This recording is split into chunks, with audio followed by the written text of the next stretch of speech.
très pratique. Très pratique.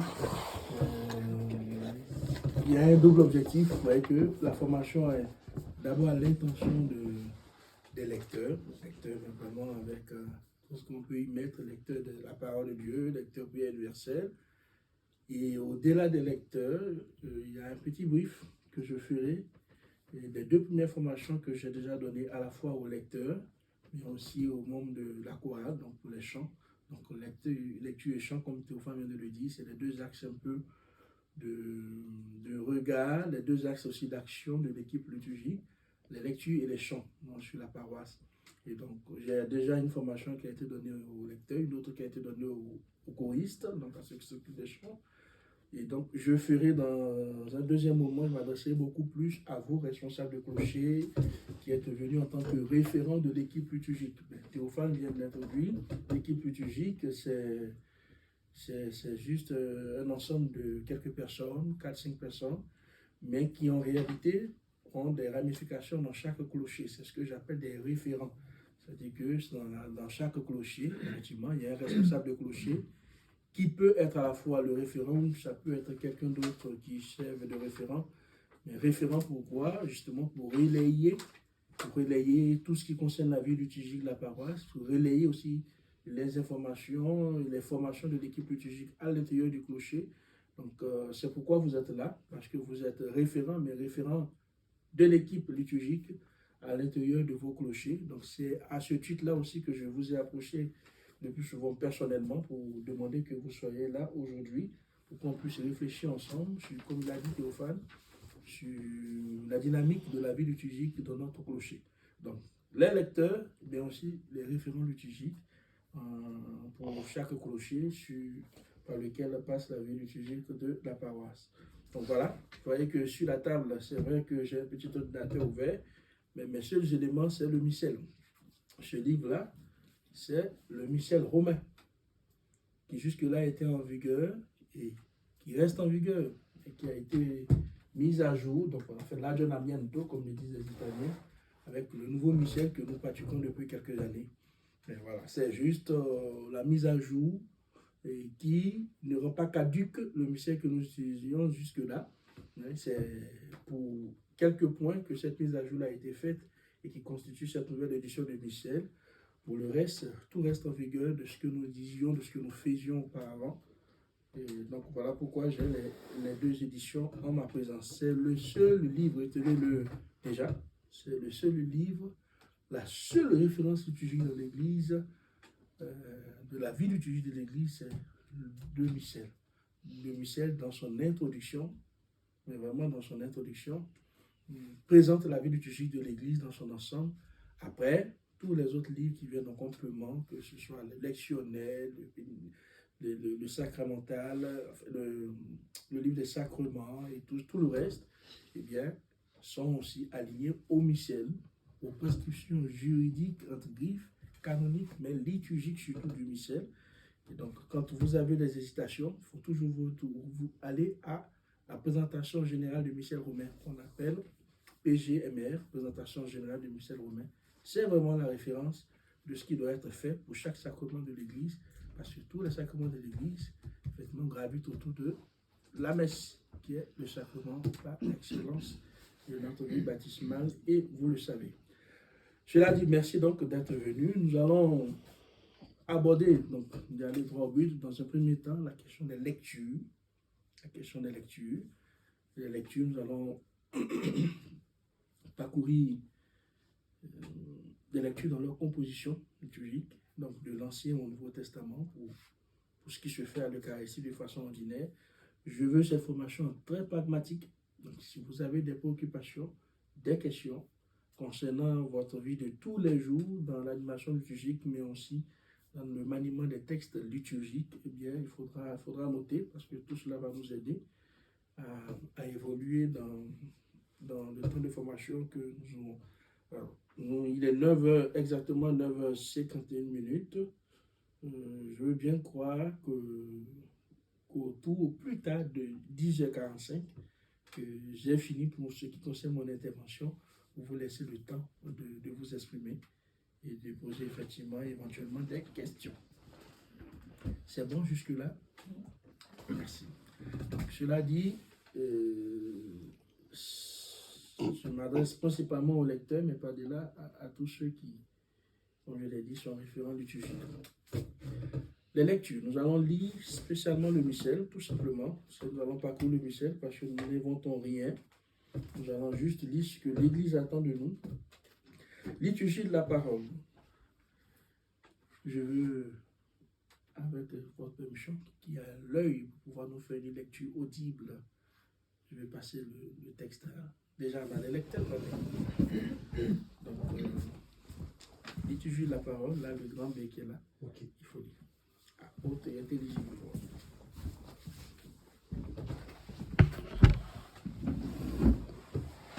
Je peux prendre mes lunettes quand même. Alors, juste avant le début de ta lecture, je fais juste un récap. La messe est subdivisée en combien de parties? Vraiment, on échange, hein, ne soyez pas bloqués. Oui, très rapidement. Combien? 4. Il dit 4 parties. Qui dit autre chose? La messe est subdivisée en combien de parties? La messe. 4. Lesquelles? 2 voix pour 4 parties. Le rassemblement. Rassemblement. Les lectures. Oui. La parole, on va dire. Oui. L'Eucharistie et l'envoi. L'envoi. D'accord, c'est pas faux. Ah, c'est pas juste. C'est pas faux. Je dis c'est pas faux parce que d'aucuns te diraient 2 grandes parties. En réalité, oui, 2 grandes parties, c'est tout simple. Liturgie de la parole, liturgie eucharistique. Voilà, ça dit d'abord la parole de Dieu et ensuite la liturgie eucharistique. On va juste caler 2-3 choses avant qu'on commence à lire. Et le début de la messe, c'est quoi? La première partie commence où et s'achève où? 2 grandes parties, lesquelles? Je viens de les donner. Lesquelles? Les signes de croix. Déjà, les 2 grandes parties, ce sont lesquelles? Liturgie de la parole. Eucharistique. On se suit. Liturgie de la parole. Donc, première partie de la messe. On est d'accord? Ça commence où? Toi, tu as dit? Le signe de croix. Il dit son entrée, il dit signe de croix. Moi, je dis que la messe commence au signe de croix. Signe de croix. Qui est pour le signe de croix? Début de la messe, signe de croix. Je pense que tu entends, parce que si tu dis liturgie de la parole, si c'est au moment de parler, on peut penser pénitentiel, quoi. Question. Tout dépend ce que tu veux, je sais pas. La messe commence où? Bah, je dirais au moment où tu accueilles les gens, quoi. Donc, Moi, salutation. le chant d'entrée, quoi. Chant d'entrée. Accueil. Donc, justement, comme il dit, au moment où je commence à parler, c'est ça? Le Père commence à parler. Eh bien, il a raison, Julien. La messe commence avec le chant d'entrée. Le chant d'entrée. La messe commence avec le chant d'entrée. Première partie. Donc, chant d'entrée, ça commence à où la première partie? Elle s'achève où la première partie? Après Prière l'homélie. universelle, alors. Si tu considères qu'il y a deux. À la fin de l'homélie. Prière universelle. Prière Si tu universelle. considères qu'il y a 2 grandes parties, c'est prière universelle, quoi. Ouais, mais c'est. Quand tu me demandes comme ça, je t'aurais dit la prière pénitentielle, quoi. Après, on passe à autre chose. Prière pénitentielle, hein? Ouais. D'accord. Mais bon, après, tout dépend comment. Ouais. C'est-à-dire que si tu dis qu'il y a les 2 parties. 2 grandes parties. Les 2 parties, Oui. pour moi, la lecture de la parole se termine. Enfin, la partie de la parole se termine plutôt pour moi après l'homélie. Le commentaire de la lecture. D'accord. Et puis, dans la début, je pense qu'on rentre plus au début de l'Eucharistie. Le début de la deuxième, l'Eucharistie, pour moi, c'est l'offertoire, quoi. Ouais. C'est le début de la quête, c'est la quête, quoi. Là, on commence vraiment Ouais. présentation des offrandes. Là, pour moi, si on considère qu'il y a 2 grandes parties, hein, Ouais. c'est donc première partie, chant d'entrée jusqu'à prière universelle, deuxième partie, offertoire, quête jusqu'à chant d'envoi. Si on considère qu'il y a 2 parties. À la fin de l'homélie, de toute façon, tu as commenté la parole, derrière, on passe à autre chose, quoi. Voilà, c'est un peu le. S'il y a C'est des ça. sorties. D'accord. Alors, Ouais, La c'est ça. PU, oui. Bah ouais. alors, début, chant d'entrée. On est bon? D'accord. La fin de la première partie, ben, c'est la fin universelle. Il a raison, Julien. Et le début de la prière universelle ou la fin? La fin. Ah, la fin, d'accord. Jusqu'à la fin de la prière universelle, on est dans la première partie de la messe, liturgie de la parole. Oui, c'est la parole. La prière universelle, elle conclut une partie. On a écouté Dieu, on lui a exposé notre supplication avant de passer à l'autre étape qui est la partie nutritionnelle du corps et du sang du Christ. Là, nous sommes nourris d'abord par la parole, et nous allons nous nourrir par le corps et le sang du Christ. Donc oui, bravo Julien. C'est juste un récap, l'année dernière déjà, pour ceux qui étaient aux deux premières formations, c'est des choses sur lesquelles on était déjà passé. Donc PU, si vous voulez, fin PU, fin première partie de la messe. Dès l'instant où le Père fait l'oraison conclusive de la PU, ça va jusque-là. Ce n'est pas lorsque le lecteur a fini, non. Quand le Père finit la prière qui achève la PU, on a fini avec la première partie de la messe. Voilà, donc là, il y a un premier souffle. On a le voix de la deuxième. Surtout pour ceux qui sont pressés de repartir au four. On attaque la deuxième partie de la messe. Donc la deuxième commence avec... Ah, la deuxième partie de la messe commence avec... On l'appelle liturgie. Je vous signale que nous avons un sage parmi nous, le sage des sages, qui à tout moment peut faire des contributions pour ici notre formation. Merci pour la présence d'ailleurs. Alors, liturgie eucharistique, elle commence où, la liturgie eucharistique? La deuxième partie de la messe. Qu'est-ce qui suit directement les pays? C'est l'offertoire, la quête, quoi. Enfin, l'offertoire, la quête, la présentation des offrandes, quoi. Enfin, c'est... Super. Présentation des offrandes. Ah, tu as fond, Julien. vous savez. Oui, mais il a révisé avant. Il s'est quand même confirmé, quoi. Il a tout retenu de la formation de l'année dernière. La deuxième partie, bah, c'est bon, c'est la première partie. Présentation des offrandes. Comme ça, les autres passent tenter. Oui. Et s'achève. Chant d'envoi. Logiquement. On va détailler ça tout à l'heure. Ben voilà, juste un récap de la messe en fait. La messe, c'est... Après, vous voyez, on peut tout dire, il y a 4 parties, il y a 6 parties. Deux grandes parties. Le chant d'envoi peut aussi appeler chant de sortie, qui n'est pas forcément, la dernière fois je disais à Mayali, c'est-à-dire que le chant de sortie, il n'est pas forcément à chanter. Il n'est pas forcément à chanter, mais c'est une partie constitutive ou composante de la messe.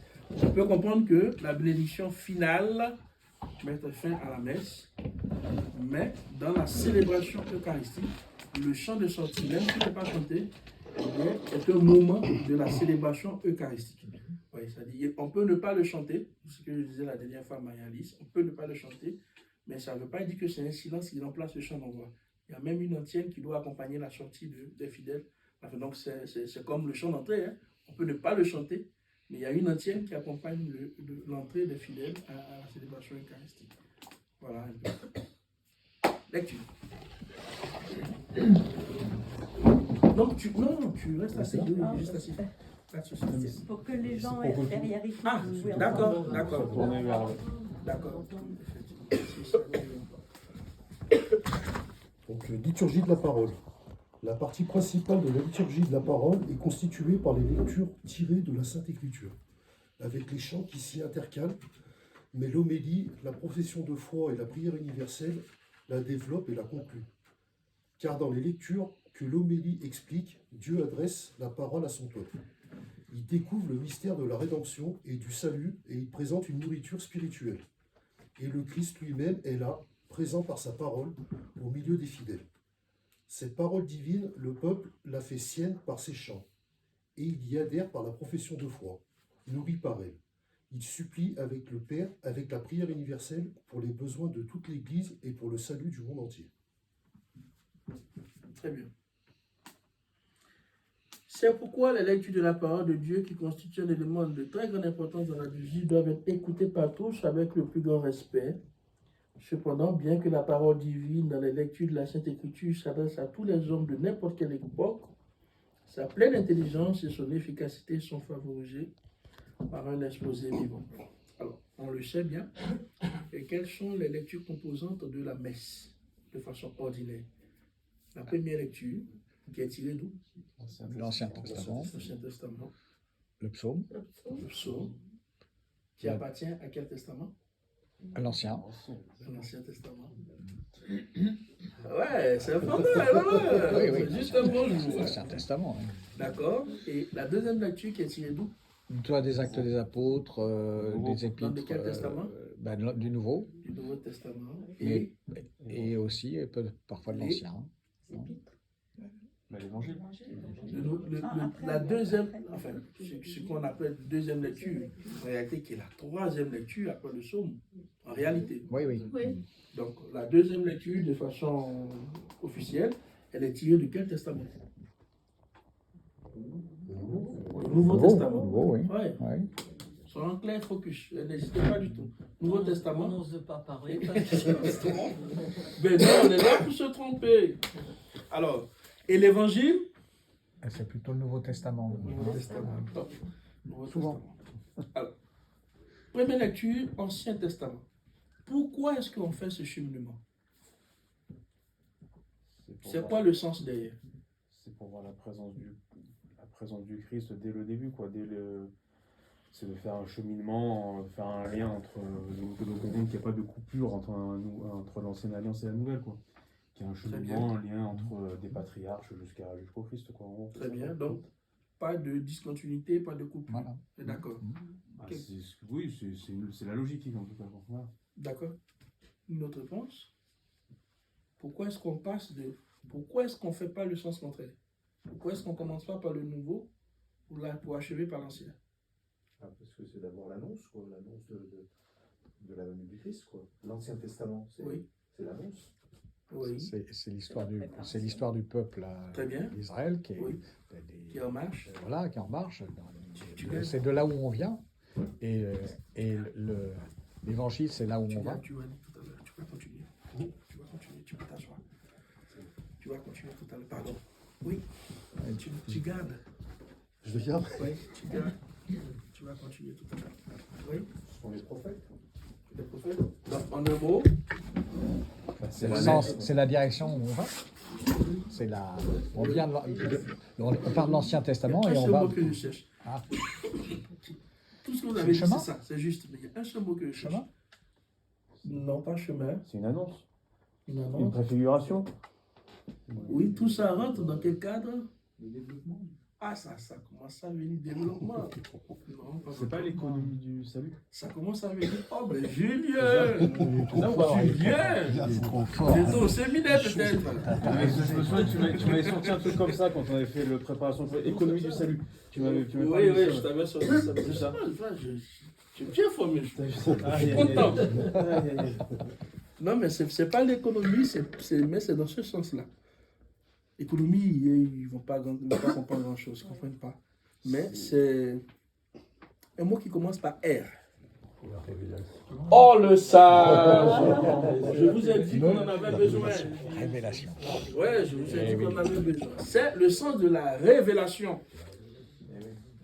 L'Ancien Testament, le Nouveau Testament. C'est tout. C'est ce que tu as dit, c'est tout ce que vous avez dit. Mais c'est juste ça que je cherchais. Dieu, il s'est révélé comme ça, de l'Ancien au Nouveau Testament. Donc c'est juste le sens de la révélation, que n'oubliez pas que la messe, c'est tout ça. On parle très souvent on met l'accent sur le fait qu'on actualise le sacrifice de Jésus. On oublie aussi de dire qu'en fait, on ne tombe pas là-dessus comme ça. Mais la messe, c'est toute l'histoire du salut qui est récapitulée là, qui est conjectionnée là, de l'Ancien au Nouveau Testament.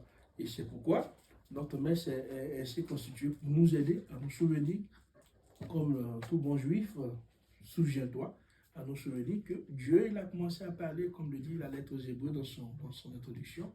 Autrefois, à bien des reprises, de bien des manières, Dieu s'est exprimé par des formes fragmentées, par des prophètes. Désormais, en ces temps qui sont les derniers, il nous a parlé par son Fils Jésus, et ainsi de suite. Donc, c'est le sens de la révélation. Et c'est très important que lorsqu'on vient à la messe, on réalise effectivement que nous allons refaire l'histoire du salut. Nous allons passer de l'Ancien Testament, donc de la révélation de Dieu comme Père, au Nouveau Testament, révélation comme Fils, et que nous sommes dans le temps de la révélation de Dieu en esprit. Donc, le temps de l'Église. Le temps de l'Église. Donc, quand on vient à la messe, quand on dit 4e ou 5e dimanche du temps ordinaire, en fait, on est dans le temps de l'esprit, de Dieu qui se révèle à nous comme étant esprit, qui n'est plus physique, qui ne parle plus par des prophètes, mais qui est souffle, qui est dynamisme, qui est ecclésia, qui est l'église, qui est communauté des croyants, qui visibilise et qui manifeste la présence de Dieu parmi nous. Donc cela est très important. Donc voilà un peu le sens à donner à la programmation des lectures. On continue.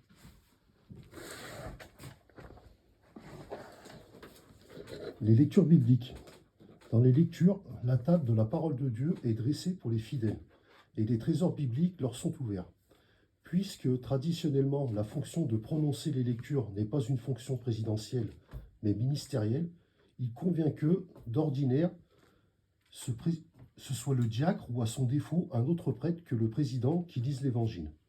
Un lecteur lira les autres lectures. Mais à défaut de diacre ou d'un second prêtre, l'évangile sera lu par le célébrant. C'est bon. Alors, l'année dernière, vraiment, je récapitule rapidement pour ceux qui étaient à la première formation de lecteur. On avait vu, si vous vous souvenez, on avait vu la différence entre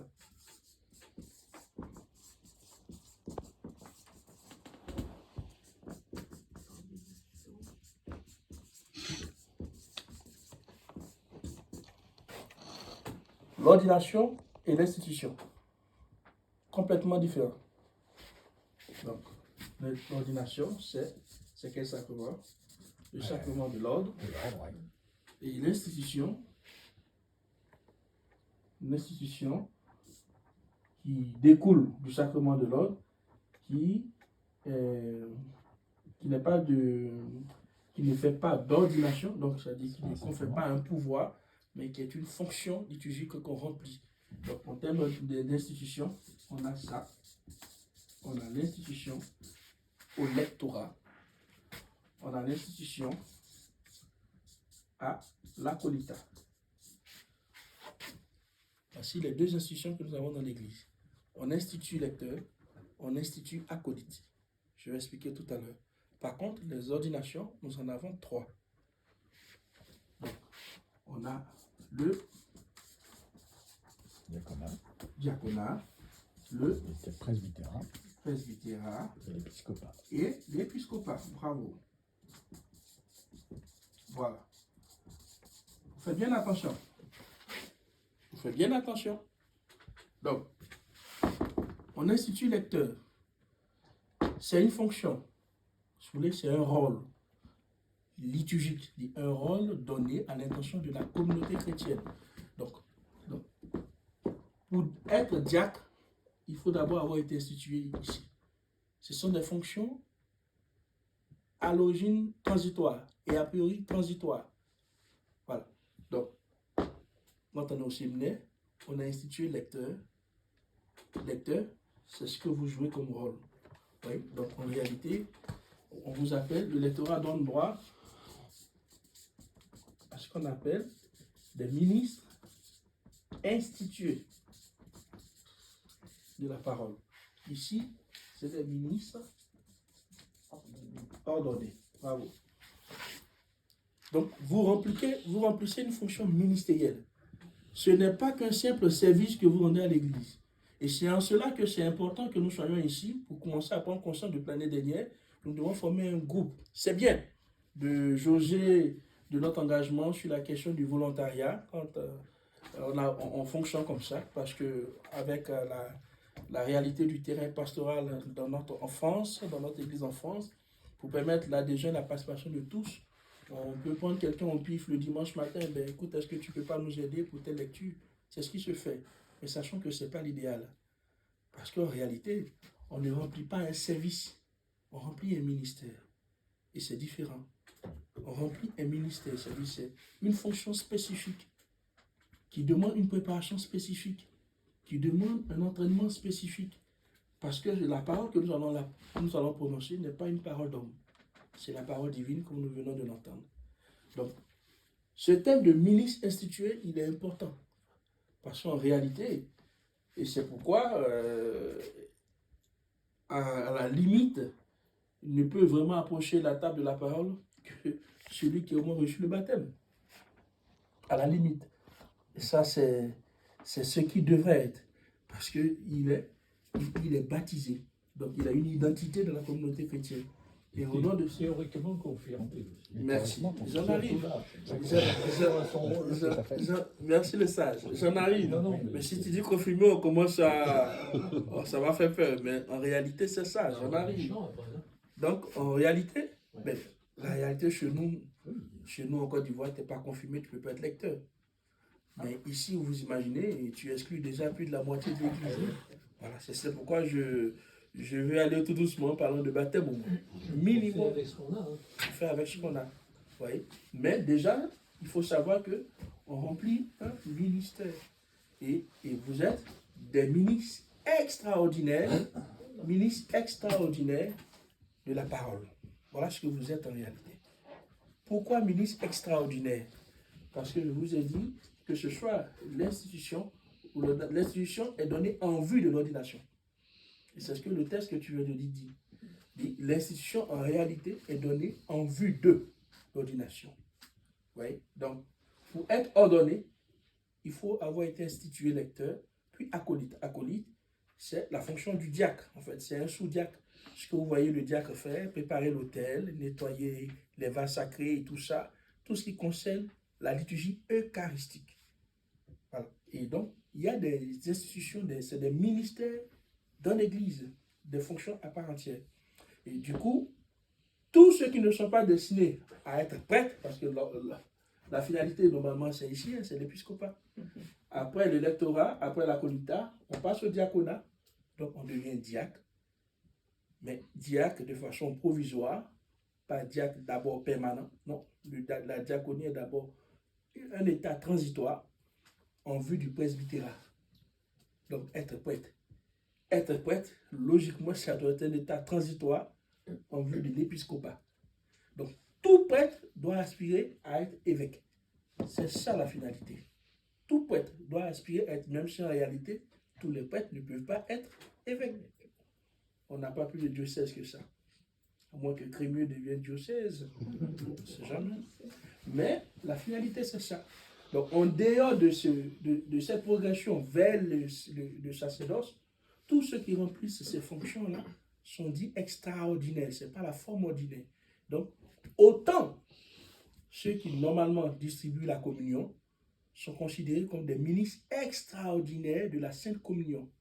Ça, c'est pour ce qui concerne la liturgie eucharistique. Mais vous qui lisez la parole, vous êtes au même titre des ministres extraordinaires de la parole, avec la même dignité que ceux qui distribuent la communion. Vous voyez que donc ce n'est pas quelque chose forcément à prendre à la légère. Donc même pour distribuer la communion, il y a des critères, on regarde, voilà. Et c'est pareil avec la parole. Donc du coup, ça vaut le coup que nous puissions en prendre conscience et se dire, ah tiens, il faut qu'on ait une marge de progression, il faut qu'on arrive à vraiment sacraliser la parole. La messe, c'est les deux parties à la fois, la parole et l'Eucharistie. Oui, donc jusque-là, nous sommes là. Mini institué, c'est ce que dit le texte là. Et c'est très important de le savoir. On continue.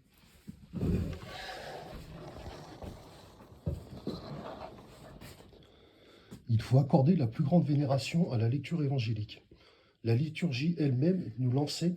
Pardon, je vais t'interrompre, j'ai oublié. Tu avais commencé à lire la première phrase de ce que tu as lu précédemment. Tu avais commencé à dire quelque chose qui me permet de relever un aspect important. Il faut accorder la plus grande vénération à la lecture évangélique. Non, l'autre paragraphe. À l'autre paragraphe. Oui, dans les phrase. lectures, la table de la parole de Dieu est dressée pour les fidèles. Merci.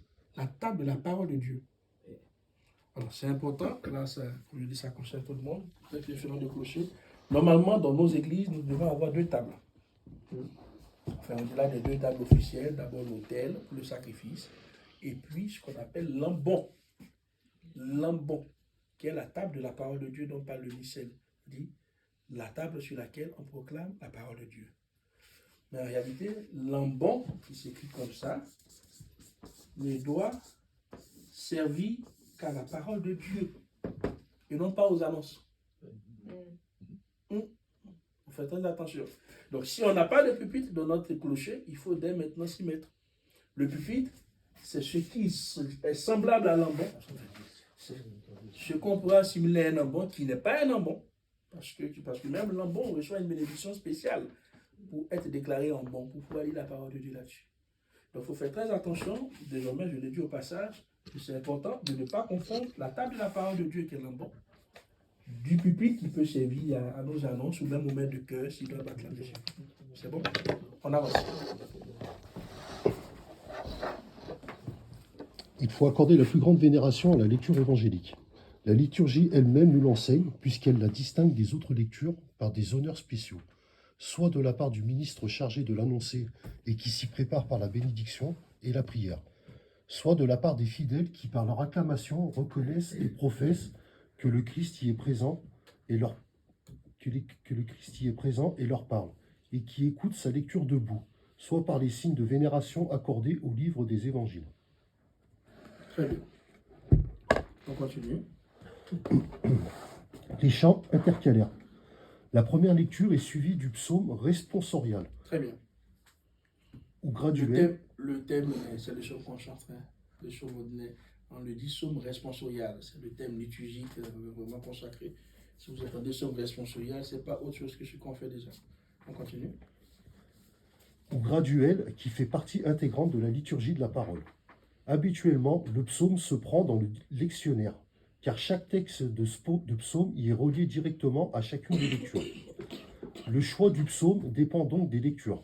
Cependant, pour que le peuple puisse plus facilement donner une réponse en forme de psalmodie, on a choisi quelques textes de refrains et de psaumes pour les différents temps de l'année. Très bien. On continue. Ou pour les différentes catégories de saints, que l'on peut employer au lieu du texte correspondant à la lecture chaque fois que le psaume est chanté. Le chantre du psaume ou psalmiste dit les versets du psaume à l'ambon ou à un autre endroit approprié, tandis que toute l'assemblée est assise et écoute. Habituellement aussi, elle participe par un refrain, à moins que le psaume ne soit dit de manière suivie, c'est-à-dire sans intercalation du refrain. Très bien. Donc, il y a cette possibilité aussi de lire tout un psaume sans intercaler par des chants et à la fin de reprendre le refrain. Donc, on continue. C'est ce qui se fait déjà, en fait, plus ou moins. La liturgie des heures, surtout. Oui. Et Le psaume même à la messe, en fait. Ange, Oui. tu n'es pas obligé de lire le psaume à l'ambon. On parle de thème de quand il est chanté. Quand Même chanter, quand il est chanté. un bon pour le psaume. Si. Mais c'est dit, tu relis la partie, tu vas voir. Oui. Oui, relis pour lui. Le chantre du psaume ou psalmiste dit les versets du psaume à l'ambon ou à un autre endroit approprié, tandis que toute l'assemblée... S'il n'y a pas d'ambon, dit les versets du psaume. Le psaume il est constitué en termes de refrain, et si tu veux couplet, refrain, schématisé. Et donc, même s'il doit être chanté, au moins pour le refrain, il faut que le psalmiste soit à l'ambon. Et puis quelqu'un d'autre peut chanter ce qu'on peut appeler les couplets. Oui. De l'autre côté, au pupitre, les deux. Comme on le fait ici, par exemple, vous voyez, parfois on monte à 3-4, on est à l'ambon. Donc on donne la possibilité, le monsieur donne la possibilité que, au lieu d'être à 3-4 à l'ambon, on peut avoir 1 ou 2 personnes. Et puis le reste du groupe peut se retrouver à un pupitre à côté. Voilà. Mais il est proclamé comme la parole de Dieu à l'ambon. Ah oui. Si l'on chante en dehors du psaume marqué dans le lectionnaire, on peut prendre soit le graduel du graduel romain, soit le psaume responsorial ou alléluatique du graduel simple, tels qu'ils sont libellés dans ces différents livres. D'accord, merci. Jusque-là, c'est bon? Il y a au psaume, on a vu les lectures. Et la proclamation de l'évangile, c'est l'affaire du diacre, ou à défaut le prêtre. C'est bon jusque-là. On passe directement à la PU. Et là, je vous demande vraiment d'être très attentif. On va avoir beaucoup de choses là. Tout le monde. La prière universelle. Bien universelle. Ouais. Donc, à la fois les responsables de clocher et les lecteurs, ouvrez bien les oreilles. On y va. La prière universelle. Dans la prière universelle, le peuple, exerçant sa fonction sacerdotale, supplie pour tous les hommes. Il convient que cette prière ait lieu habituellement aux messes avec peuple, afin que l'on fasse des supplications pour la Sainte Église, pour nos gouvernants, pour ceux qui sont accablés par diverses misères, pour tous Attends. les...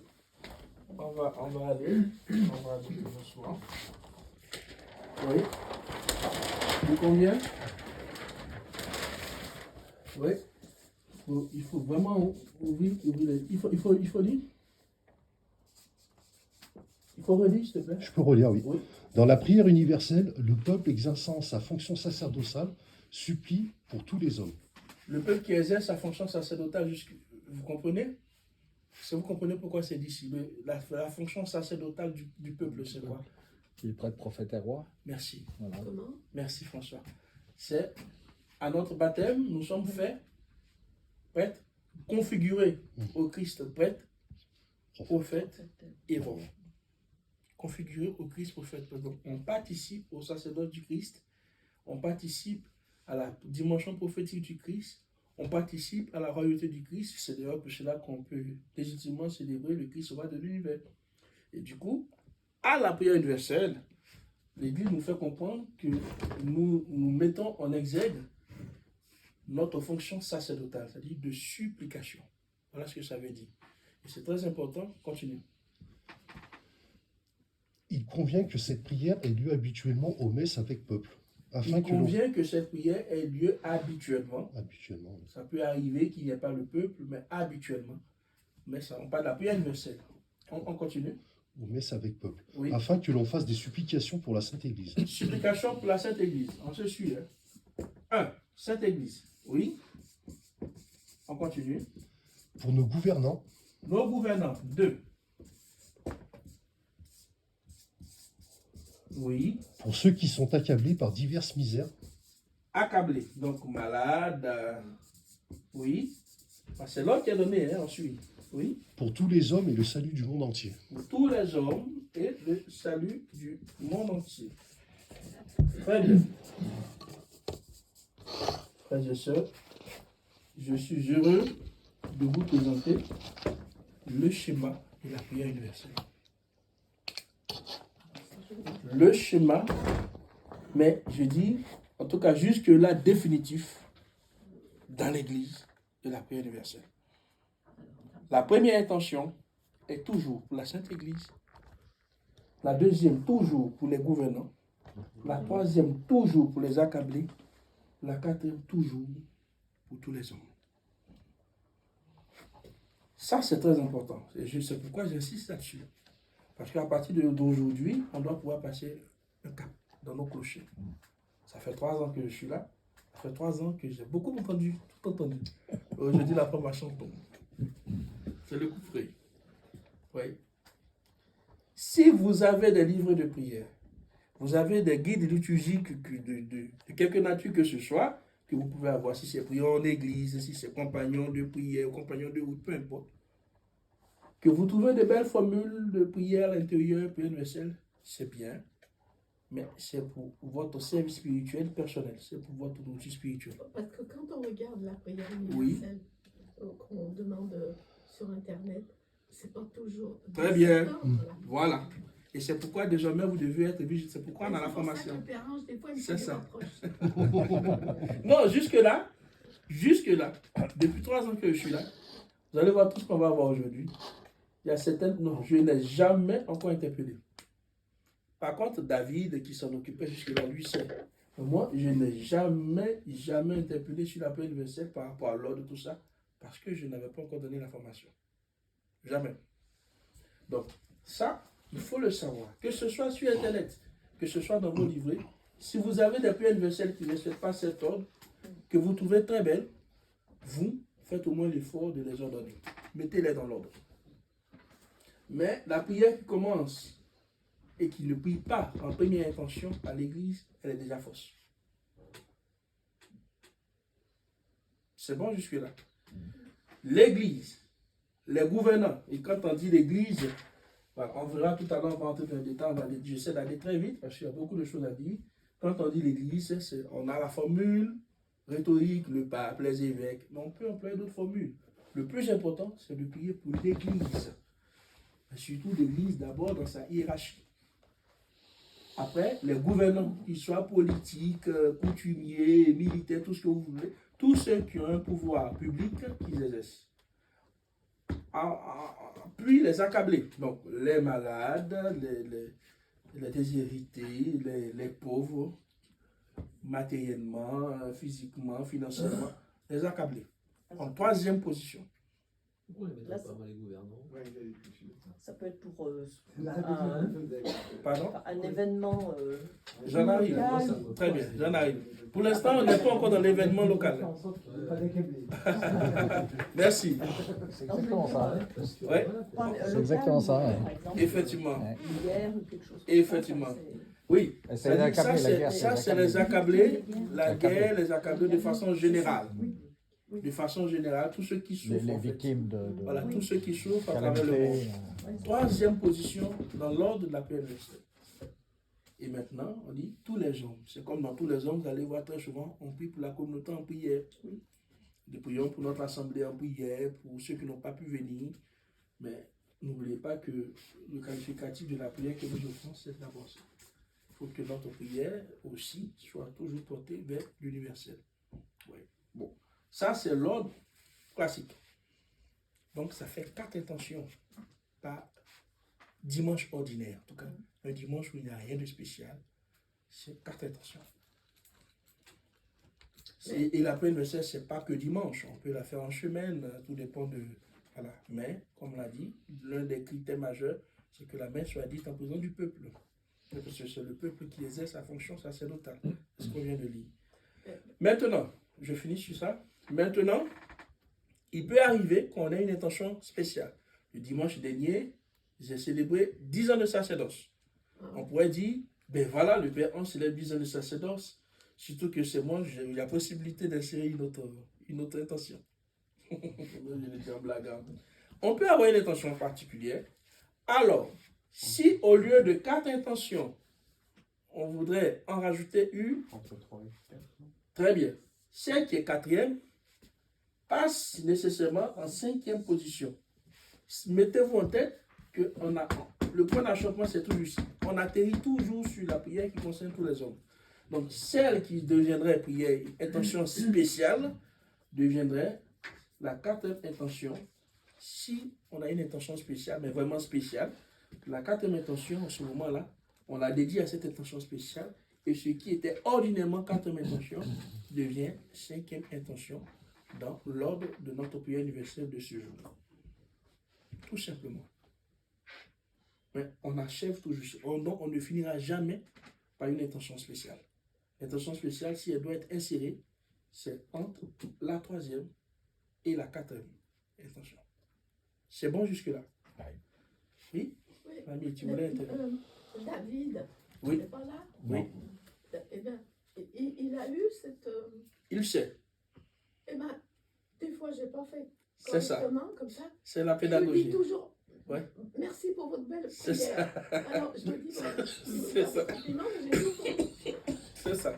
Justement parce que, ouais, déjà tu as la bonne volonté de le faire, mais voilà, parce qu'il savait qu'un jour viendrait où on aurait cet ordre.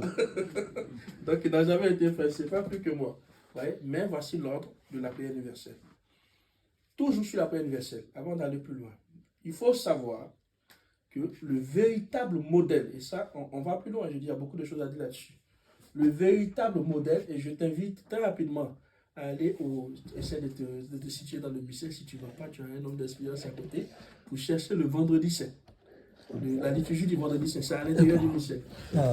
Le véritable modèle de la prière universelle ordinaire que nous disons tous les dimanches, c'est la prière, la grande prière universelle du vendredi saint, qui comporte les 10 intentions. On prie pour Dieu, pour les Juifs, pour les autres. Prions le Seigneur, prions à genoux, levons-nous. Je ne sais pas si ça vous dit quelque chose, mais le vendredi saint, on fait la longue litanie, la grande prière universelle. Eh bien, c'est ce modèle de prière universelle que nous calquons tous les dimanches. Donc, nous allons parcourir ensemble la forme de la prière du vendredi saint, qui doit nous aider à la rédaction désormais de nos prières universelles. Il parle de la dernière scène. À la dernière scène, le Christ institua le sacrifice. Va dans le cœur d'ailleurs. Complètement dans le cœur. Ah, d'accord. Ouais. Voilà, ça c'est vendredi saint, très bien. Vendredi saint, Avant le Notre Père, c'est quelque part ici. Vénération de la croix, c'est juste avant. Ah non, attends. Pour le pape, ah oui. Ça, c'est là. La prière universelle est là. Oui, voilà. Elle est là. Très bien. Là, Et tu joues la parole. donc, pour la Sainte Église. Très bien, on y va. Tu nous lis, écoutons très bien. Vous allez comprendre Donc, prière. pourquoi c'est important de se référer toujours. Si vous voulez faire des prières universelles, que vous manquez d'inspiration, prenez la prière universelle du vendredi saint. Vous regardez. Tout est donné. On y va. Prions, frères bien-aimés, pour la Sainte Église de Dieu, Oui, que le Père Tout-Puissant lui donne la paix et l'unité, qu'il la protège dans tout l'univers et qu'il nous accorde une vie calme et paisible, deuxième. pour que nous rendions grâce à notre Dieu. Très bien, deuxième. Alors, tous prient en silence, puis le prêtre dit, Dieu éternel et tout-puissant. Est-ce que je lis, je Oui. passe, je Oui, passe passe à la deuxième Ah, à la intention. deuxième. Donc, pour le pape, Très bien, déjà ça. Pour le pape, oui, il annonce. Donc la prière annonce pour qui on va prier. Pour le pape, oui. prions pour notre Saint-Père, le pape François, Oui. élevé par Dieu, notre Seigneur, à l'ordre épiscopal, Oui. qu'il le garde sain et sauf à son Église pour gouverner le peuple de Dieu. Troisième, Troisième, pour le clergé et le peuple fidèle. oui. Donc, prions pour notre évêque, pour tous les évêques, les prêtres, les diacres, pour tous ceux qui remplissent les ministères dans l'Église, et pour l'ensemble du peuple des croyants. Quatrième, Pour les catéchumènes, prions pour nos catéchumènes, que Dieu notre Seigneur ouvre leur Cinquième. intelligence. Le cinquième, c'est pour l'unité des chrétiens. Prions pour tous nos frères s'arrête qui là. croient. qu'est-ce que vous remarquez? C'est pas le même ordre. Dans la forme, qu'est-ce que vous remarquez? Des choses qui, vraiment, qui sautent. Hein. Il y a 5 points. Oui. Moi, je veux juste que vous fassiez attention à la forme. Ça Pas au commence fond. toujours par le. Prions pour. Il faut garder une unité, quoi, en fait. Prions pour. C'est prions pour. Il y a le sage qui veut parler. Non, je veux dire, c'est un invitatoire à prier. Merci le C'est sage. pour, prions. On dit Merci. pas Seigneur, nous te prions. Merci, Pour, le c'est sage. Pour les gens, prions. Très bien.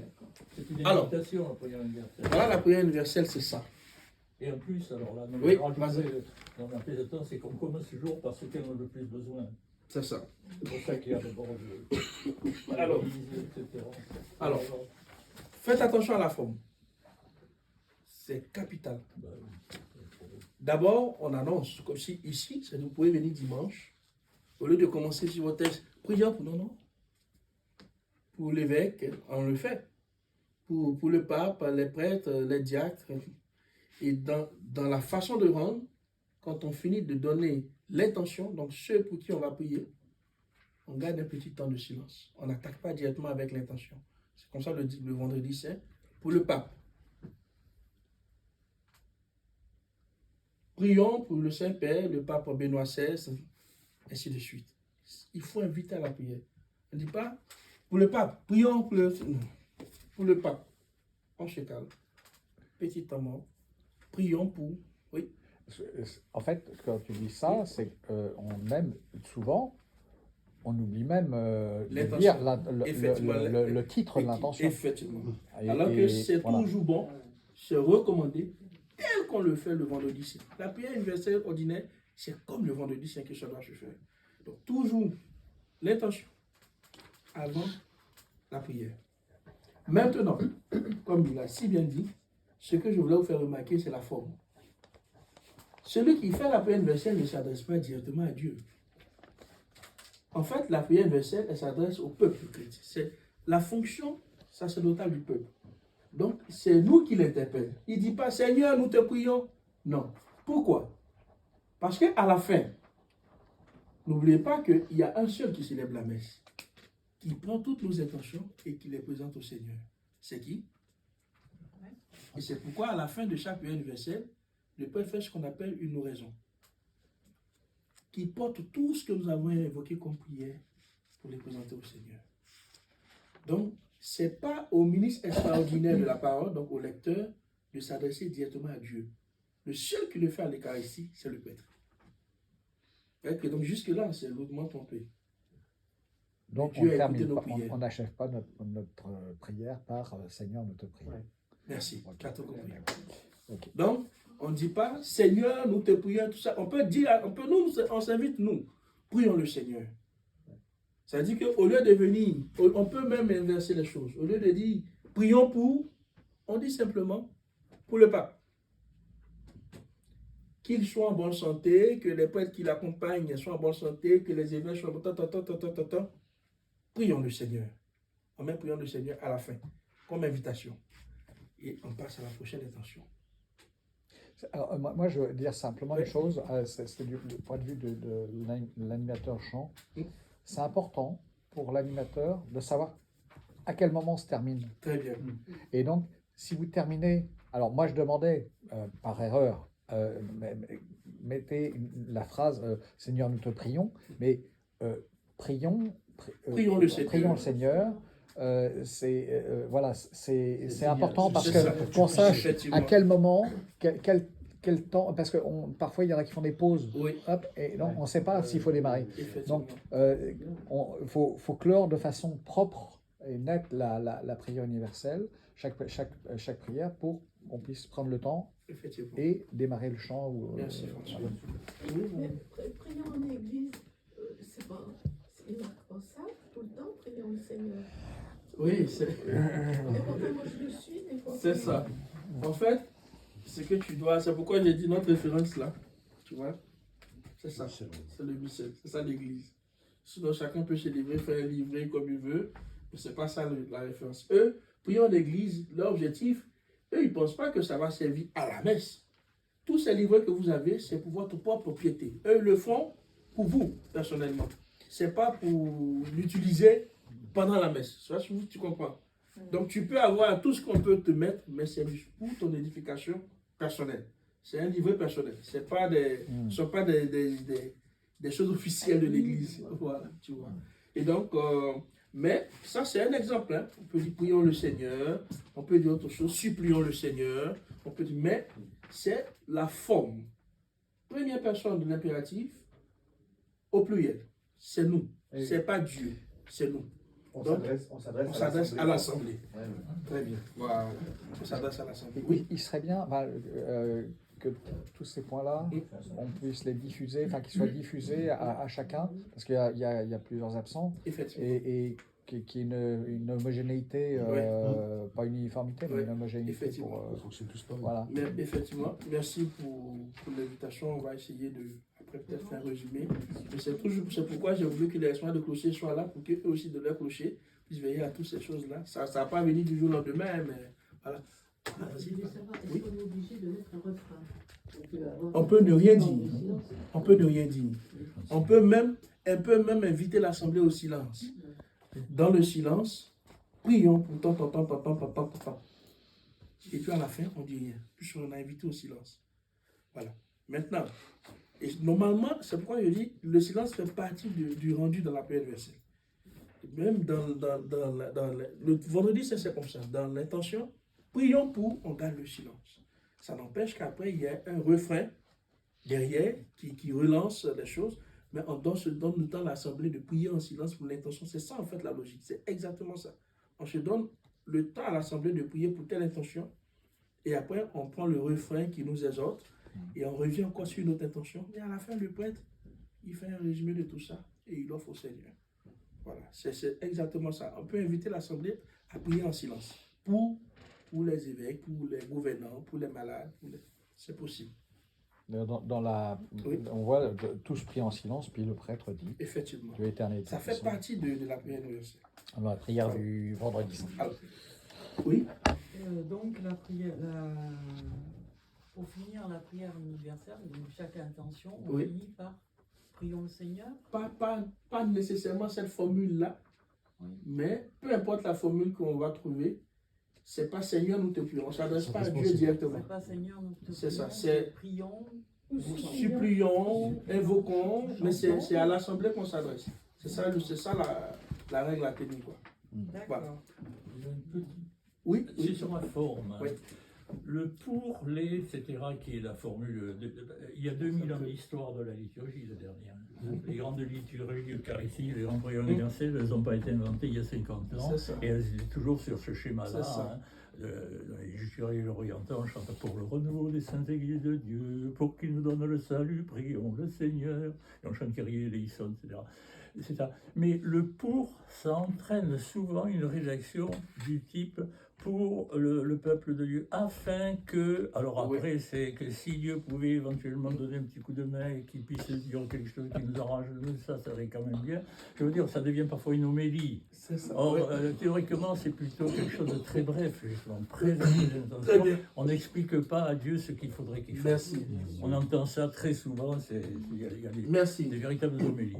Merci beaucoup, le sage. J'allais même attaquer ça aussi. Merci, ça. Parfois, on a 2-3 homélies dans la messe. Mais Dieu, il prend, il entend, il prend tout. Bon, écoutez, ce que je voudrais dire, juste au passage, que j'ai dit aussi la dernière fois au choriste, la prière universelle est la deux destinataires possibles. Deux destinataires possibles. Écoutez très bien. Quand on prie, à la messe, c'est Jésus qui offre, qui s'offre et qui nous offre. Vous voyez? Donc le prêtre, une personne à Christ Capiti, c'est dans tout ça, dans la personne du Christ tête. Donc tout ce que le prêtre fait, il le fait au nom du Christ, dans la personne du Christ tête. Donc le Christ serviteur, le Christ qui s'offre.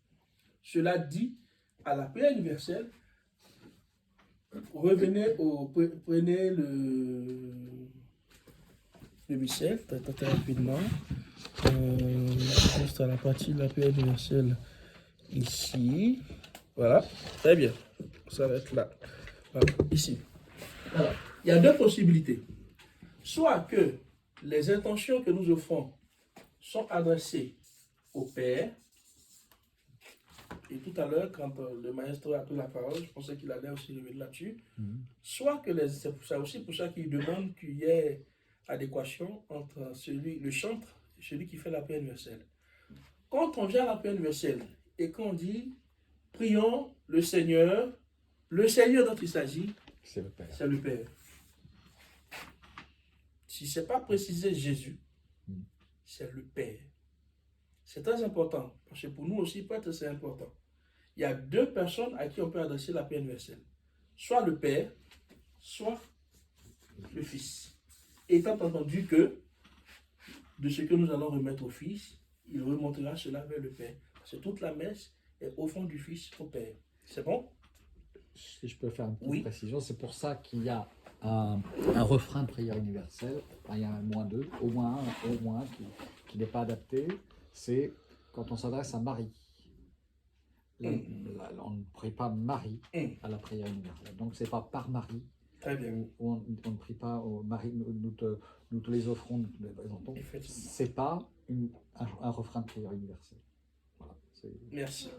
Merci François. Exactement. Il n'y a que deux personnes, soit le Père, soit le Fils. Donc dans vos rédactions de prière universelle, il faut préciser. Mais si ce n'est pas précisé, je le dis encore, alors en ce moment-là, ça sous-entend que le chantre, lui, il sait que votre prière universelle est adressée au Père. Oui.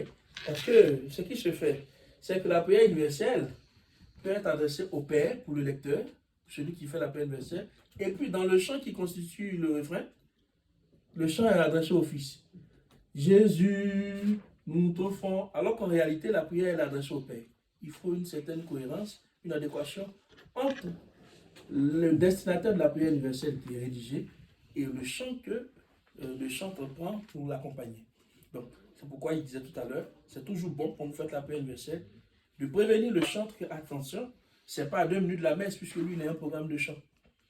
Donc là aussi, bon, on fait comme on peut par rapport aux circonstances, par rapport à la pastorale, mais l'idéal, je vous donne l'idéal, c'est que quand vous rédigez la prière universelle aussi, vous puissiez tendre l'oreille vers celui qui va animer la messe, pour savoir, pour être d'accord que, attention, je vais rédiger une prière universelle, mais qui sera adressée à Jésus, non au Fils. Et à la fin, le Père, lui aussi, dans la prière qu'il doit pouvoir faire, si elle est adressée au Père, eh bien, il y a une prière en fonction. Si elle est adressée au Fils, il y a une autre prière en fonction. Donc, il faut qu'à la fois, le prêtre, le chantre et le ministre qui fait la prière universelle soit en adéquation sur le destinataire de la prière qui est rédigée. Je ne sais pas si je me fais comprendre. Tout à fait. Moi j'ai une suggestion assez simple. Hein. Dire celui qui prépare, enfin, comme moi, prévoir 2 chants de PU, un au père et un au fils, indiquer à l'organiste ou aux instrumentistes, et puis en fonction de ce que de la prière, qu'on ait la prière universelle avant la messe, et juste avant, En soirée, pour dire. il vaut mieux peut-être dire à la personne qui est chargée de la PU, de dire attention, on aura comme refrain un refrain qui s'adresse au père ou un refrain qui s'adresse au fils. Ouais. Fais gaffe dans tes intentions. Ouais, oui, aussi, ça peut être ça aussi.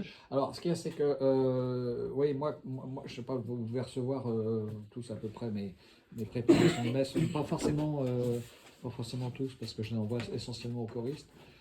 Mais effectivement, je pourrais faire un mail commun aux animateurs et chacun pourrait le faire pareil, hein, de façon à ce que les choses soient. Que le refrain de PU s'adresse au père ou au fils. Oui, tout à fait, c'est aussi une possibilité. C'est aussi une possibilité, ouais, tout à fait. Chez nous, par exemple, Jean-Marie envoie aussi son programme à l'avance. Voilà. Ce qui fait que quand on prépare la PU. Voilà. Mais on n'est pas nombreux à envoyer notre programme à l'avance. Voilà, souvent on découvre le programme pendant la messe. C'est ça, c'est vrai. Donc, c'est pourquoi effectivement sa proposition aussi n'est pas de trop, que le chantre prévoit deux chants possibles donc pour la prière universelle, un qui est destiné au père et un autre qui est destiné au fils. Parce qu'actuellement, on fait face si ça avait été le cas, à la découverte de ce qu'on nous annonce là, on aurait pu prendre plusieurs fois des refrains différents dans notre PU, parce que quelquefois on s'adresse au père, quelquefois les intentions s'adressent au fils. Effectivement. Le refrain est plus en adéquation avec ce qui a été dit avant. Effectivement. Donc après, c'est... Effectivement. Bon, là, il est 10h48.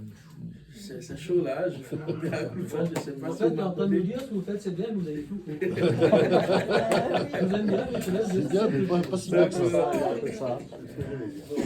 Donc, juste une dizaine de minutes. Tu t'es lancé au bout de 2 ans, puis tu t'es perdu, je ne dis pas. Mais si on s'adresse au fils, il transmet au père. C'est sûr, les bagages.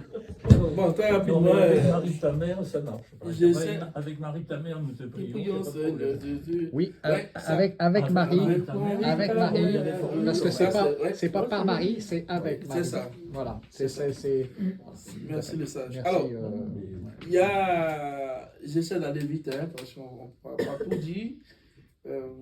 Je veux juste, avant d'en arriver à certaines dispositions, bon, là, au niveau des lectures, je pense qu'on a fini la PU, on passe, on a fini par rapport au Michel, on passe. Je veux juste revenir sur 2-3 petites choses importantes, surtout pour les responsables de clocher. La liturgie répond effectivement à des règles. Et en fonction de ces règles-là, donc au niveau des chants, on a vu la dernière fois avec les choristes, les chants aussi répondent à des règles. Quand vous devez chanter un kyrie, vous devez chanter un kyrie. Le kyrie, c'est vraiment, je prends des exemples à la volée, pour que vous puissiez comprendre le principe, et puis au fur et à mesure, on essaiera d'améliorer les choses. Ce n'est pas aujourd'hui que tout va se dire, mais je vous donne des formules toutes simples. Hein? Alors, on a vu la dernière fois, bon, je ne vais pas refaire ça avec vous complètement parce que ça concerne surtout les choristes, mais je voulais savoir comment l'essentiel. Il y a le chant qui est dit liturgique. C'est quoi un chant liturgique? Un chant liturgique, c'est un chant sacré. Donc, on dit un chant sacré, c'est un chant qui peut rentrer dans l'église déjà. Un chant sacré qui a un rôle qui répond à un rite liturgique. Donc, généralement à la messe, c'est un chant qui accompagne un rite de la messe, une partie de la messe. Voilà. Donc, sacré, rite. Donc, le chant, il est aligné au rite, pas à autre chose. Et le rite, là, commande à ce chant-là d'avoir une certaine forme. Je vous donne concrètement des exemples clairs. Quand on dit Kyrie, on se comprend quand on dit Kyrie. Kyrie, c'est le Seigneur prend pitié du début de la messe. C'est Seigneur, prends pitié Ô Christ, prends pitié. Et quoi? Seigneur. Seigneur, prends pitié. Je vais peut-être appuyer là où ça fait mal, comme il le faut. Si vous avez un chant que vous voulez proposer au Kyrie, qui ne respecte pas cette forme-là, alors il n'est pas liturgique. Tout simplement. Même s'il ajoute 4-5 mots, bon, Seigneur, ça peut prendre pitié de nous, hein? Ça peut prendre pitié de nous, mais c'est la forme. Seigneur, prends pitié. Ô Christ, prends pitié. Seigneur, prends pitié. On ne viendra pas dire, toi qui nous as sauvés il y a 4000 ans, tu nous as aimés, Seigneur, nous te prions. Avant, Seigneur, prends pitié, ce n'est plus un chant liturgique. Les paroles liturgiques, enfin, c'est ça. Un chant liturgique, c'est la forme plus le fond. Donc, Seigneur, prends pitié.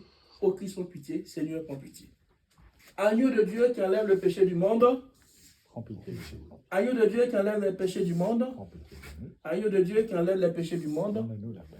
Si vous avez un agneau de Dieu qui ne respecte pas cette forme, il peut chanter à d'autres occasions, au cours de veillées de prière, d'évangélisation, mais pas à la messe, parce qu'il ne remplit pas sa fonction liturgique. Il n'accompagne pas le rite qui a été fait et ne renvoie pas la vérité du rite qui est en cours. C'est ça en fait que je voulais, ce cadre-là que je voulais vous présenter. Donc le chant liturgique ont des formes liturgiques. Et c'est quoi le chant liturgique, je l'ai dit? C'est un chant qui peut déjà entrer dans l'église. Parce qu'il y a des chants qui sont des chants religieux, mais qui n'ont même pas fonction à entrer dans l'église. C'est-à-dire on ne peut même pas les chanter. On peut les chanter pour notre propre piété personnelle, mais on ne peut pas les chanter en assemblée communautaire à l'église. Et puis il y a des chants qu'on peut chanter en assemblée communautaire et qu'on peut encore même chanter pendant la messe. Ceux-là deviennent des chants liturgiques. Donc je ne vais pas faire toute la panoplie que j'avais eu à faire avec les choristes pour aboutir à ça, mais sachez que le chant liturgique découle du chant sacré, qui est lui-même déjà une grande avancée. C'est déjà quand un chant est dit sacré, il y a de fortes chances qu'il soit liturgique. Autrement dit, tous les chants liturgiques sont des chants sacrés, mais tous les chants sacrés ne sont pas liturgiques. Pour être liturgique, il faut qu'il ait une fonction, donc qu'il accompagne un rite liturgique. Ce rite-là, ça peut être la communion. Quand on est à la communion, on ne viendra pas dire « Je suis dans la joie, une joie immense ». Non, le chant de communion doit parler du corps et du sang du Christ. Parce que là, au moment où on est là, on ne demande pas d'être en joie. On demande de communier au corps et au sang du Christ. Est-ce que ton chant renvoie la réalité du rite qui est en cours? Sinon, il y a problème. Ça peut être dans la forme ou même dans le fond. C'est juste un appel à la vigilance pour qu'on fasse des efforts dans ce sens, pour que nos chants soient davantage liturgiques. Et donc, c'est ce que j'avais à dire. Et dans ce cadre-là, il y a un moule dans lequel les chants doivent entrer, mais pour toute l'action liturgique. Et je vais plus loin pour dire que justement, c'est ce qu'on fait à un chant, sa durée. C'est ce qu'on fait au chant à la messe, leur durée. Donc, si c'est un chant de communion, on n'en fera pas un chant post-communion. Un chant accompagne un rite. Ça, il faut le savoir. Comme je le dis, je le répète. Si on a dit c'est le chant d'entrée, mais quand l'entrée est finie, le chant est fini. Chant de communion, après le dernier communion, le chant il s'arrête. Agneau de Dieu, quand le Père il a fini et qu'il est revenu à sa place et qu'il est prêt à continuer la messe, le chant il s'arrête. Donc, à chaque rite, un chant, chaque chant a sa durée en fonction du rite qui l'accompagne. Une fois que le rite il est conclu, le chant le conclut. On peut prendre un autre chant, mais le chant le conclut. Comme je dis, ça c'est une formation que déjà les choristes et le maître du chœur, tous ceux qui s'occupent des chants ont eu à recevoir. Mais je fais cette digression-là à cause des responsables de clocher qui ont à la fois cette charge parfois d'être animateurs et puis aussi de s'occuper de tout ce qui est texte. Donc il faut le savoir. Nous qui proposons des programmes de chant, il faut faire l'effort. Après, on ne dit pas qu'on sait tout, mais justement, quand vous proposez un programme, il faut vous attendre à ce qu'on dise, ah, tiens, ce chant-là, il n'est pas liturgique, ça veut dire qu'il ne répond pas vraiment au rite. Il peut être beau, il peut être bien, il peut être emballant, mais il ne répond pas à ça. Et sur chaque question, pour finir, l'habitude que j'ai constatée, très souvent, on a tendance, et je finis là-dessus très rapidement, par rapport au chant, on a tendance très souvent à, et c'est pourquoi tout à l'heure je parlais du chant de sortie, on a tendance à faire du chant de sortie un chant systématiquement marial. Je ne sais pas si vous avez constaté ça dans vos clochers, mais vous allez voir, nous qui faisons le tout, nous on a le temps de constater.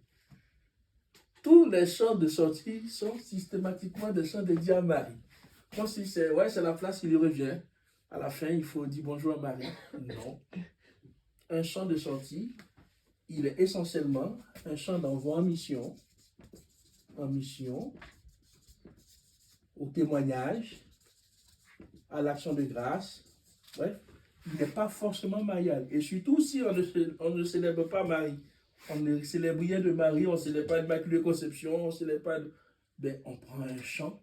Et la dernière fois, j'ai reçu un programme quelque part. J'ai dit attention au chant de sortie, est-ce qu'on peut en trouver un autre? Ben, on m'a dit oui, mais on l'a gardé en fait.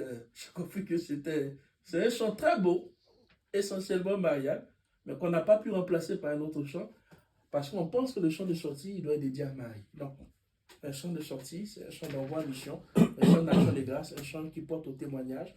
On est venu, on a reçu de la part du Seigneur, grâce sur grâce, on est envoyé en mission pour aller partager à ceux qui n'étaient pas avec nous ce que nous avons reçu comme richesse. Voilà le chant de sortie. Après, on peut ne pas avoir de chant de sortie, mais même lorsque c'est le cas, il y a une antienne que le prêtre doit donner, et après on peut sortir en silence. Mais il doit pouvoir donner justement cette antienne qui nous donne l'esprit dans lequel on doit pouvoir retourner à la maison, qui est un esprit de témoignage. Voilà rapidement ce que j'avais à dire sur le chant. Je ne sais pas s'il me reste 2 minutes, je vais m'arrêter à 11 heures. Pour résumer, le rite commande le chant. Oui, voilà. C'est ça, exactement. Mais Père Ange, oui. Vous chantez quand des cantiques à Marie? On chante quand des cantiques à Marie? Oui. Déjà, à la messe, essentiellement, quand on célèbre Marie. Oui, mais pas en chant de sortie. Non, pas systématiquement en chant de sortie. C'est ce que je suis en train de dire. Pas systématiquement. C'est pas tous les dimanches que, ça fait beau ce chant à la sortie. Marie, bon. Après, on peut vouloir mettre en exergue une vertu mariale que ce dimanche-là a mis en avant. Ça peut être, je sais pas, ça peut être quoi, l'humilité de Marie, peut-être le dimanche nous invite à l'humilité, peut-être. Je ne sais pas, mais pas systématiquement. Et là, ce que je dis, ce que j'ai remarqué, c'est que la plupart du temps, nos chants de sortie, surtout dans nos clochers, systématiquement, on est sur Marie. Ouais. Oui, on peut le faire maintenant, mais j'aimerais un jour qu'on réfléchisse et qu'on travaille sur la procession des offrandes et l'offertoire. Merci. Et le chant qui va avec. Merci. Parce que là, c'est en train de disparaître aujourd'hui, cette partie-là, honnêtement. Et les chants d'offertoire en général n'ont rien à voir avec le rite d'offertoire. Il faudrait qu'on réfléchisse là-dessus, voir ce qu'il faut faire. Merci. Espérons que nous soyons encore là. Je dis on entre dans la technicité. C'est pas la technicité. Non, mais c'est parce que c'est pas voilà quoi. On prend plein la figure, là on se dit non, c'est pas ça la question. Ça limite vachement les choix en fait. Ah non, moi je parle pas du chant là. On donnerait une liste. Non, je parle pas du chant, voilà. Tout est plus simple pour tout le monde. Je parle d'un rite qui est en train de disparaître. Il y a un rite de présentation des offrandes. Et ensuite, il y a un rite d'offrande qui est fait par le prêtre maintenant. Souvent, c'est pas le cas. Je pensais que je suis obligé de dire. Il se fait une péto, il le fait, etc. Et après, on enchaîne, etc. Il y a un des rites importants qui est une transition entre la parole et l'homme. Alors, après le chant, c'est autre chose, on fait ce qu'on peut pour le chant, tout ça. Ben voilà, grosso modo, voilà quelques repères que je voudrais vous donner. Et effectivement, dans l'attente de quelques 2-3 questions, bon, il y a quelque chose avec lequel il est 11h00, je vais complètement finir et attirer juste notre attention sur 2-3 choses.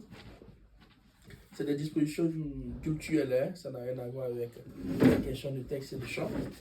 C'est des dispositions culturelles. Alors, la question des sièges allumés dans nos églises, je crois qu'il y a matière aussi à réflexion là-dessus. Ça signifie quoi pour nous d'avoir un siège allumé devant la Vierge Marie?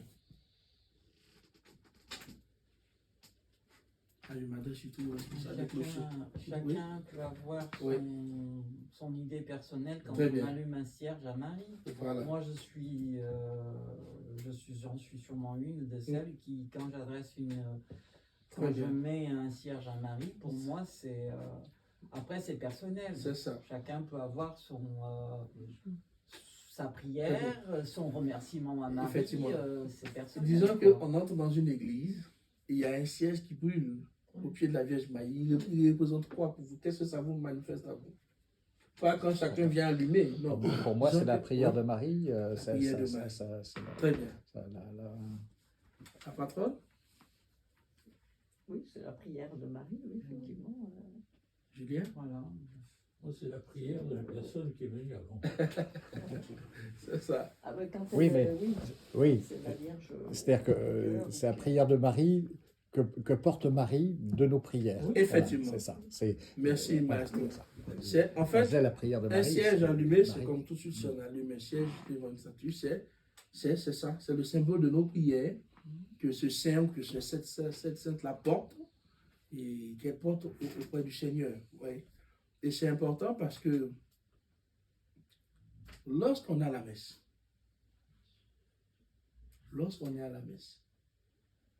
Marie est où?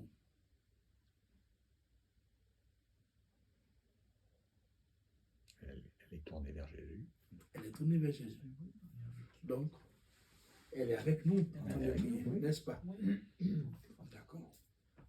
Est-ce que vous pensez qu'à la messe, on devra allumer un siège devant la Vierge Marie? Moi, je dirais oui. Vraiment. C'est pourquoi j'ai demandé qu'est-ce que ça représente. Je dis, on est en pleine réflexion sur ce que nous faisons. Est-ce que ça a du sens qu'à la messe, le siège devant la Vierge soit allumé? Pas forcément. Pas forcément. Parce que non, on est là. Oui, mais c'est aussi... Enfin, pas forcément, mais je veux dire, allumer un cierge à Marie, oui, on est là, et cette lumière, on met cette lumière pour qu'elle nous protège. Enfin, moi, voilà, j'ai besoin en fait, il y a deux choses. Oui, donc, il faut faire la part des choses. Voilà. Ce dont on parle, c'est pas allumer le siège à la Vierge en tant que telle. C'est pendant la messe. C'est de ça qu'il est question. Quand on est à la messe, et c'est pourquoi on allume les sièges à l'autel. Pour bien montrer que c'est ici. C'est l'Eucharistie qui a la priorité. Vous comprenez? D'accord. Vous comprenez? C'est ça. En dehors de la messe, on peut allumer tous les sièges qu'on veut devant la Vierge. Et lorsqu'on a la messe, la Vierge, si vous voulez, se déplace elle-même. Elle vient avec le peuple et elle en face. Dresser ici une chapelle pour mon fils. À chacune des apparitions mariales, voici ce que la Vierge donne comme message essentiel. Quand Jésus est là, Marie s'efface. Quand Jésus est là, quand on est à la messe, je vais éteindre toutes les bougies on maintenant. est non, mais en fait, la vérité de notre foi, c'est ça. Vous direz à la dame qui met des petits lampions qu'elle n'emmène pas pour la messe. Donc, à la messe, les sièges qui doivent être allumés, qui doivent consumer, c'est ceux qui sont à l'autel. Voilà. Alors, ça, tu parles des sièges dans le cœur. Parce que il y a les lieux de dévotion devant Marie et tout ça. Là, ça il n'y a pas de problème. Pendant ce temps, oui, ça dit qu'il y a les lieux de dévotion. Là, c'est la structure de l'Église qui veut ça. Ah oui. C'est la structure de l'Église. On comprenne bien. Oui. Mais j'en arrive. À l'autel. À l'autel. Mais dans l'Église... dans le cœur. C'est-à-dire que la statue de Marie qui est au fond du cœur à Crémieux, voilà, elle est dans le cœur. Voilà. Mais j'en arrive. Dans les petites chapelles ou les petits... Voilà, mais en rigueur de thème, même dans les petites chapelles, puisqu'il y a la messe, on doit aussi éteindre. Bien sûr, bien sûr. Vous comprenez? Mais la structure de l'Église veut que tout ça soit là, mais normalement, aucun siège ne doit être allumé à la messe, en dehors de ceux qui sont à l'autel. Parce que notre prière, elle est là. D'accord. Non, mais c'est bien, je l'allumerai en sortant. Voilà. Ouais. Et c'est très important. C'est pourquoi, je le disais tout à l'heure, on a dit, bon, en tant que chrétien, catholique, on doit comprendre notre foi, en fait. Tout ce qu'on fait, doit exprimer notre foi. Mais vous imaginez, on a la messe, et puis Marie, d'autres prises devant. C'est comme si on invitait les gens à aller prier au pied de la Vierge Marie. Alors qu'en réalité, on est à la messe. Il n'y a pas plus grand mystère que ça. Après, on peut allumer tous les sièges qu'on veut. Mais, tac. Donc, un réflexe, ça va venir avec le temps. Il faut qu'on soit vigilant dans nos clochers. Quand on est à la messe, on éteint tous les sièges, qu'à partir de l'autel. Après, on peut être, vous voyez, on peut être en train de célébrer l'Assomption de la Sainte Vierge Marie. Là, je vous mets par exemple là une colle. On peut être en train de célébrer l'Assomption ou l'Immaculée Conception. Le siège, il doit être allumé ou pas? Moi, je dirais oui alors. Moi,